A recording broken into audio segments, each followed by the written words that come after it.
Men odamlarga doim shunday deyman. Keyingi safar kasal bo'lganingizda e'tibor beringchi, iymoningiz birinchi bo'lib doriga talpinadimi yoki Allohga?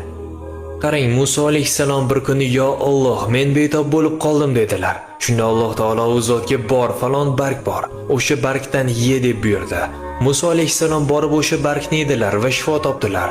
Oradan vaqt o'tib Muso alayhissalom yana betob bo'lib qoldilar. Bu safar u zot nima qildilar? Tabiiyki darrov o'sha bargning oldiga bordilar. Bargni iste'mol qildilar.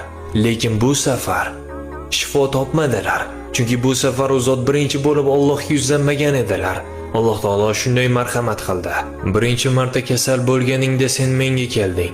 Shuning uchun men o'sha barg orqali senga shifo berdim. Lekin ikkinchi safar sen to'g'ridan-to'g'ri sababga bording. Shuning uchun men seni o'sha sabab bilan yolg'iz tashlab qo'ydim. Alloh taolo bo'lmasa barcha sabablar o'likdir.